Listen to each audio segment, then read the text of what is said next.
Welcome to spider lithium batteries. காலங்காலமாக நம்ம use பண்ணிட்டு இருக்கிற டெக்னாலஜி நம்ம எடுத்துக்கிட்டோம்னா யூபிஎஸ் அப்ளிகேஷனில் நம்ம லித்தியம் பேட்டரி யூஸ் பண்ணாமல் இருந்தோம். இப்போ அந்த அந்த இது லித்தியம் பேட்டரி யூஸ் பண்ணக்கூடிய இன்வெர்ட்டர்ஸ், லித்தியம் பேட்டரிக்கு கம்பேட்டபிலிட்டி இருக்கக்கூடிய யூபிஎஸ் இன்வெர்ட்டர்ஸ் நிறைய மார்க்கெட்டில் வருது. அந்த ஆங்கிளில் இன்னைக்கு நம்ம அந்த லித்தியமோட எப்படியெல்லாம் யூஸ் பண்ணலாம், இந்த பேட்டரியை எங்கெல்லாம் யூஸ் பண்ணலாம், என்னெல்லாம் அட்வான்டேஜஸ் இருக்குது அப்படிங்கிறத ஒரு சின்ன விஷயமா எக்ஸ்பிளைன் பண்ணுறோம். ஸோ நம்ம லெட் ஆசிட் பேட்டரி ரீப்ளேஸ் பண்ணணும் அப்படிங்கும்போது ரெண்டு விஷயமா இருக்குது சார். ஏற்கனவே என்கிட்ட யூபிஎஸ் சிஸ்டம் இருக்குது, என்னோட பேட்டரியை நான் ரீப்ளேஸ் பண்ணணும், பாசிபிள். ஸோ லெட் ஆசிட் பேட்டரியை பொறுத்தளவுக்கு 12 வோல்ட் பேட்டரியாக வரும். நமக்கு 12 வரும். இன்வெர்டர் கெப்பாசிட்டிக்கு தக்கபடி இன்வெர்டர் 12 வோல்ட்டாக இருந்தால் 12 வோல்ட்டுக்கு ஒரு பேட்டரி வரும். இன்வெர்டர் 24 வோல்ட் அதோட ரெஃபரன்ஸ் வோல்டேஜ் வேணும்னா ரெண்டு பேட்டரி 12 வோல்ட்டில் வரும். அதே மாதிரி தான் 48, 72, 96, 120 இப்படின்னு நமக்கு பேட்டரிஸ் வரும். அப்போது இதே ஸ்பெசிஃபிகேஷனில் லித்தியமுக்கு 12, 24, 48, 72, 96, 120 இந்த ரேஞ்சில் லித்தியம் யூபிஎஸ் அப்ளிகேஷனில் பேட்டரி இருக்கிறது. இதில் நீங்கள் யூபிஎஸ் வச்சுக்கிறேன் சார், நான் அந்த பேட்டரியை மாற்றிக்கிறேன் அப்படின்னா கண்டிப்பாக பாசிபிள், மாற்றிக்கலாம். இல்லை எனக்கு யூபிஎஸோட பேட்டரியோட ஒரு செட்டாக வேணும், எஸ் அதுவும் பாசிபிள், அதுவும் சப்ளை பண்ணிடலாம். ரெண்டு ஆப்ஷனுக்குமே நம்மக்கிட்ட ஃபெசிலிட்டிஸ் இருக்குது. ஏன் இந்த 120 வரைக்கும் நான் சொன்னேன்னு கேட்டிங்கன்னா, 120 வரைக்கும் ஸ்மார்ட் பிஎம்எஸ் வச்சு லித்தியம் பேட்டரி நம்ம அசம்பிள் பண்ணி கொடுத்துருவோம். 120க்கு மேலே போகும்போது மாஸ்டர் ஸ்லேவ் கான்செப்டில் தான் பண்ண முடியும். மாஸ்டர் ஸ்லேவ் கான்செப்டில் பண்ணும்போது ஹை வோல்டேஜ் பாக்ஸ்னு ஒரு பாக்ஸ் செப்பரேட்டாக வரும். இங்கே நீங்கள் பார்க்கக்கூடியது ஹை வோல்டேஜ் பாக்ஸ்னு ஒன்று செப்பரேட்டாக இருக்கும். மஸ்ட் எல்லாமே ஸ்லேவாக இருக்கும். ஹை வோல்டேஜ் பாக்ஸ்லேயே பிஎம்எஸ் இருக்கும். So it will work like this. Any voltage, any AH அது பண்ணிக்கலாம். அதுவும் ஹை வோல்டேஜில் யூபிஎஸ் அப்ளிகேஷனில் இஷ்யூ இல்லை. அடுத்தது ஆஃப் கிரிட் அப்ளிகேஷன் பற்றி பேசுவோம். இது என்ன சொல்கிறோம்னா, பவரில் இபியிலிருந்து தான் நம்ம சார்ஜ் பண்ண போகிறோம். இபியிலிருந்து பவர் வருது, சென்டரில் யூபிஎஸ் வச்சுக்க போகிறோம், இந்த யூபிஎஸ் சிஸ்டம் வச்சுக்க போகிறோம். அது லோடு கனெக்ட் ஆகிருக்கு. இதிலிருந்து கரண்ட் வரலைன்னா பேட்ரி அந்த பவரை ஃபீடு பண்ணிடுது. பியூர் சைன் வேவ் அங்கே யூபிஎஸ் வச்சுருக்கிறோம்.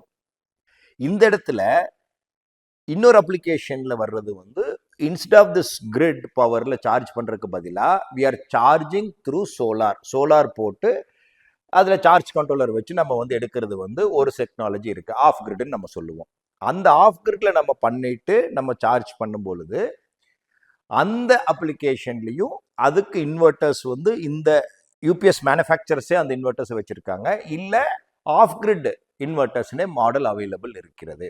ஸோ அப்போ அப்படி வச்சோம்னா ரெண்டு விதமான வோல்டேஜ் உள்ள நம்ம கனெக்ட் பண்ணிக்கலாம், ரெண்டு விதமான சோர்ஸ் கனெக்ட் பண்ணிக்கலாம். டெக்னிக்கலாக சொன்னால் ஒரு சோர்ஸ் கிரிட்ல இருந்து, ஒரு சோர்ஸ் சோலார்லேருந்து. இந்த ரெண்டு சோர்ஸ் கனெக்ட் பண்ணிக்கிட்டு பேட்டரியும் கனெக்ட் பண்ணிக்கலாம். லோடுக்கு போயிட்டு இருக்கும். Solar will feet the power day time.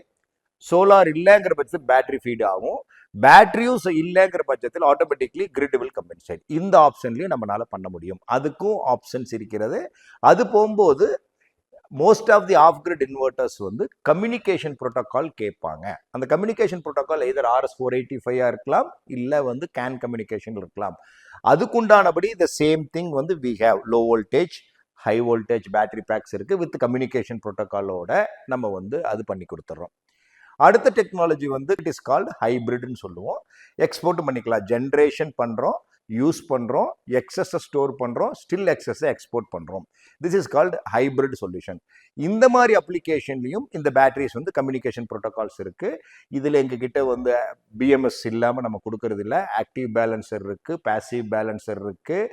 Plus more then 150 inverter manufacturer கூட எங்களோட கம்யூனிகேஷன் ப்ரோட்டோகால் எங்கள் பிஎம்எஸ் கம்யூனிகேட் பண்ணும்.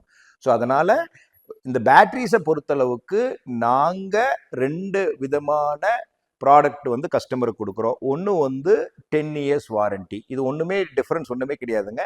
Box remain same, BMS remain same, balancer remain same. Only thing செல்லோட சைக்கிள் லைஃப் மட்டும்தான் டிஃப்ரென்ஸ் வரப்போகுது. 4000 சைக்கிள்ஸ், 6000 சைக்கிள்ஸ், 8000 சைக்கிள்ஸ்னு 3 சைக்கிள்ஸ் இருக்குது. இது நல்ல ஏ கிரேட் செல் மேனுஃபேக்சரர்ஸான கொடுக்கறது. இவிஇன்னு ஒரு பிராண்ட், அந்த பிராண்டோட செல்ஸ் தான் நம்ம யூஸ் பண்ணுறோம். அப்படி யூஸ் பண்ணும்போது அது வந்து 10 இயர்ஸ் வாரண்டி கொடுக்குறோம். சில இடத்துல வந்து ப்ரைஸ் சென்சிட்டிவாக இருக்கிற இடத்துல வந்து கஸ்டமர் கேட்குறாங்க, எனக்கு 2000 சைக்கிள்ஸ் இருந்தால் போதும், 5 இயர்ஸ் வாரண்டி இருந்தால் போதும்னு கேட்குறாங்க. அந்த இடத்துல வேற பிராண்ட் செல்ஸ், ஏ கிரேட் செல்ஸ் தான் 2000 சைக்கிள் லைஃப் மட்டும் கம்மியாகுது. அந்த செல்ஸும் அவைலபிலிட்டி இருக்கு. 5000 5 இயர்ஸ் வாரண்டி இருக்கு, 10 இயர்ஸ் வாரண்டி, 2 ப்ராடக்ட்டுமே நம்ம கிட்ட அவைலபிலிட்டி இருக்கு. அதான் நான் சொன்னபடி செல்லு மட்டும்தான் வேரி ஆகும் இல்லையா, மற்றது எல்லாம் ஒரே மாதிரி தான் இருக்கும். இது depends upon the customer requirement. இந்த ரெண்டுமே நம்ம வந்து டிசைன் பண்ணி கொடுத்துட்றோம். இன்வெர்டர் பிரச்சனை இல்லை. இன்வெர்டர் நீங்கள் இன்வெர்டரோட சேர்த்து கொடுங்கன்னு கேட்டிங்கன்னா இன்வெர்டரோட சேர்த்து கொடுக்குறோம். இன்வெர்டரோட சேர்த்து இல்லை சார், நான் இன்வெர்டர் வந்து எனக்கு ரெஃபர் பண்ணுங்கன்னா இன்வெர்டர் ரெஃபர் பண்ணுறோம். இல்லை சார், நாங்கள் இந்த இன்வெர்டர் வச்சுருக்கோம், இதுக்கு பேட்டரி வேணா, அதுக்கும் கொடுத்துட்றோம். All the application available. இது என்னன்னு கேட்டிங்கன்னா, இப்போ நாங்க இருக்கிற இந்த corporate office, that's the reason we are inviting integrators, customers எல்லாத்தையும் இன்வைட் பண்றோம். இங்க வாங்க, நாங்க எப்படி நெட் ஜீரோல இருக்கோம்னு பாருங்க. எப்படி வந்து இந்த பில்டிங் வந்து 7 வருஷமா வந்து சோலார் பவரோட மட்டுமே இருக்கிறது, அதை வந்து எல்லாம் பார்த்துக்குங்க, தெரிஞ்சுக்குங்க. 24 டன் ஏசி எப்படி ஒர்க் ஆகுது, லிஃப்ட் எப்படி ஒர்க் ஆகுது, பம்ப்ஸ் எல்லாம் எப்படி ஒர்க் ஆகுது, லைட்டிங் லோட்ஸ் என்ன இருக்கு, சிஸ்டம் லோட்ஸ் என்ன இருக்கு, பியூர் சைன் வேவ் இன்வெர்டர் எப்படி ஒர்க் ஆகுது, எல்லா விஷயத்தையும் தெரிஞ்சுக்குங்க. ஒரு மெடிக்கல், ஒரு ஹாஸ்பிட்டலில் இந்த சிஸ்டம் இன்ஸ்டால் பண்ணால் எப்படி இருக்கும், எல்லாம் தெரிஞ்சுக்கிட்டு கிளாரிட்டி எடுத்துக்கிட்டு பண்ணுங்க. And please understand, on grid மாதிரி ஆஃப் கிரிட்டோ ஹைபிரிட்டோ ஈஸியாக டிசைன் பண்ண முடியாது. ஆன் கிரிட்ல வந்து ஒரு 10 கிலோவாட்னா 10 கிலோவாட் பேனல் 10 கிலோவாட் இன்வெர்டர் பண்ணி கொடுத்துருவோம். பட் இது அப்படி இல்லை. இதை பொறுத்தளவுக்கு வந்து 4 விஷயம் ரொம்ப ரொம்ப இம்பார்ட்டன்ட். அடிக்கடி எல்லாருக்கும் நான் எஜுகேட் பண்ணுற விஷயம் அதுதான். How many units per day you need, அதுக்கு பேனல்ஸ் டிசைன் பண்ணணும். என்ன உங்களோட பீக் டிமாண்ட், அதுக்கு இன்வெர்டர் வந்து டிசைன் பண்ணணும். Morning 10 o'clock to evening 3 o'clock load என்ன, அது வந்து day load. 3 to morning 10 o'clock load என்ன, இது வந்து நைட் லோடு. இந்த morning, day load, night load இது எல்லாமே வந்து ஒவ்வொரு இண்டஸ்ட்ரிக்கும் ஒவ்வொரு இடத்துக்கும் மாறும். வீட்டுக்கு வந்தீங்கன்னா வீடுகளில் ஹோமில் டிசைன் பண்ணும்போது நைட் லோடு ஜாஸ்தி, டே லோடு கம்மி. அதே ஒரு இண்டஸ்ட்ரிக்கு போகிறோம், ஒரு எங்களை மாதிரி ஒரு இந்த கார்பரேட் ஆஃபீஸ் எல்லாம் இருக்குன்னா இங்கே டே லோடு ஜாஸ்தி, நைட் லோடு கம்மி. இந்த மாதிரி நிறைய விஷயங்கள் இதுக்குள்ளே இருக்குது.